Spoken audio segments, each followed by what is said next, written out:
I found this script a really long time ago. I don't actually remember how long ago, called Tonight He Comes. It was an original screenplay by Vincent No. This was kind of a famously unproduced script. Really great, dark, nihilistic story. It was a very postmodern riff on Superman.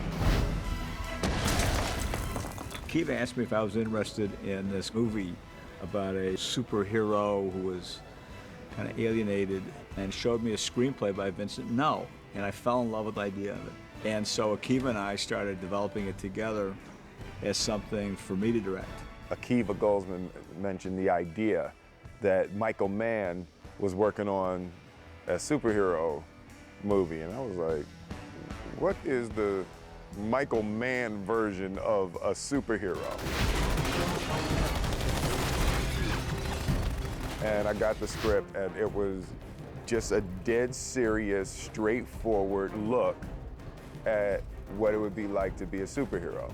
I started actually imagining that I'm on stages shooting green screen and blue screen and all the visual effects, and I know that as a director I really react to real reality and real locations, and I really kind of feed off of that. And I said, you know what, I'm the wrong guy to be directing this, so then Akiva and I decided we would produce it together. The script was sent to Will and I, and a really unique, interesting character, really unique, interesting way to do a superhero movie. While we were making I Am Legend, Michael said, guys, I've got the director. Back to one, clock in, action! I thought Pete was great casting for this because he has an intuitive sense of energy and can be very improvisational in his choices. Let me see some pain now. It had everything to do with how special this film turned out to be because of his originality. I was certain that I wanted him to do this picture. Anytime you can have someone who is firing on all cylinders the way that Pete is, it can't help but be a perfect addition to a team. Seemed like in Success it could be really original, and then because Will Smith was attached, that certainly made it more appealing. Yeah, that'll do it. Will explores everything many different ways at the same time. Will Smith's got his head right all the time. He's got a saying, you know, he says, if you stay ready, you never have to get ready. And there's, I think, truth to that. He's fearless, he's talented, and he's extremely honest. And those three elements come together and create a situation where he can play almost anything, and he's certainly willing to try. Part of what lies beneath that talent is a real generosity of spirit. There's a goodness, a kindness. There's like real fundamental compassion, which you can't fake. That's not acting, that's truth. Will Smith is famous. People love him. Because, I don't know if you've heard of him, but he's a pretty big star. He could chop the head off a cat and everyone would be like, oh, that Will. Hey. Good to see you, man. Oh, man, how you been? Will is such a skilled comedian. Hey, and all you people up there blocking the intersection, good job. Good job. There's a certain kind of aggressive humor. And then the only guy on the planet who can pull that off and you love him for it all the time, you know, is Will Smith. What, you want a cookie? Hell on my face. As far as, you know, being a real jerk. What? You heard me? And then at the same time being so incredibly endearing, which he is so good at doing, finding that kind of vulnerability. Here, Hancock, that's my favorite one, and I want you to have it. Will played it so beautifully, and his chemistry with Jason Bateman and the character that Jason plays is brilliant, is really, really brilliant, and the two of them complement each other so incredibly well. Good job. Good job. Good job. The guy is just like the greatest guy I've ever worked with, and I've worked with some pretty nice people. Charlize is fearless like Will. And also deeply, deeply funny, which people don't know. She tried to kill me just now. We just had a ball, and you know, she fit right in with the wanting to have fun, wanting to keep the energy up and playful. Charlize is equally kind, equally talented, a a little bit better looking than Will. You know, he's running a tight second. In addition to obviously being beautiful, she's a real actress and really committed and willing to do anything and try anything and smart and complicated. I like to travel. I'm allergic to cats. I'm immortal. I just want to bring it up on first date? Are you with that. Just save all of that. Looking good, Bateman. Looking good, baby.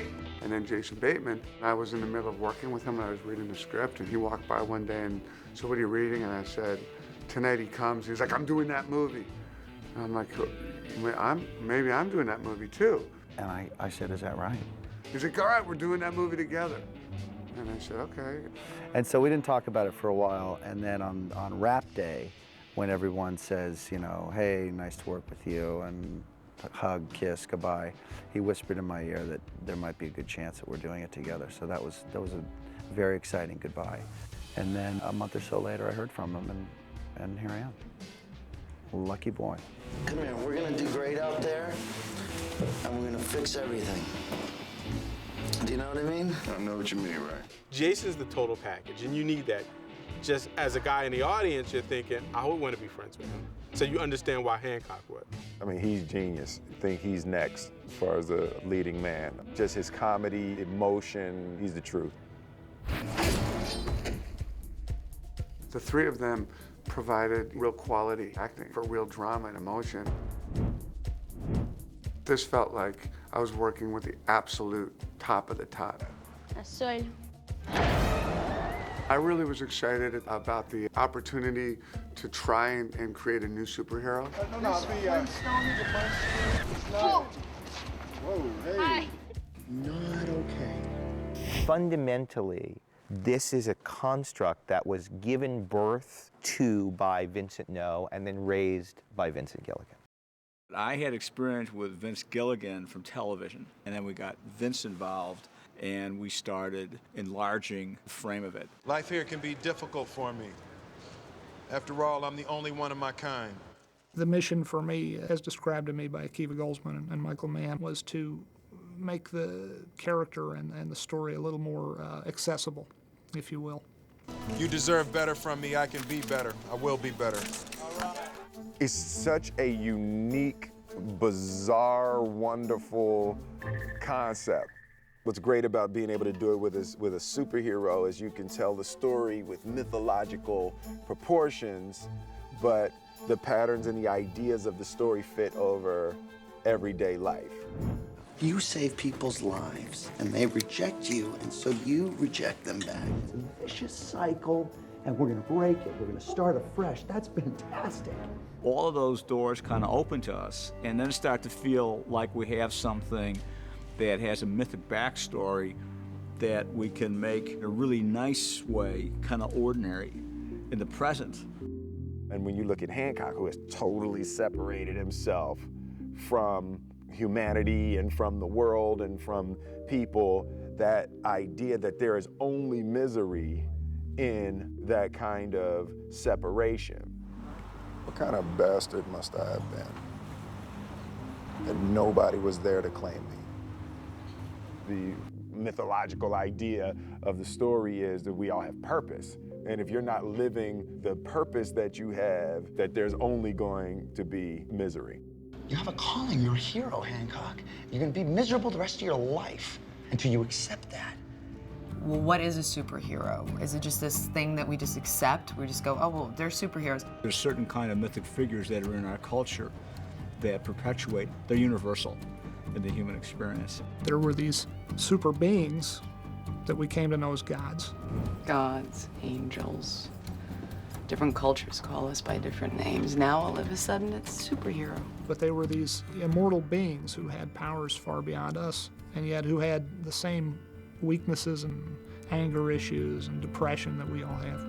Hancock's tragically and painfully abandoned and has been drinking himself into this state that he is in when we first find him. There's this deep hurt underneath, and he really understands that he has to kind of address that hurt. People get to choose.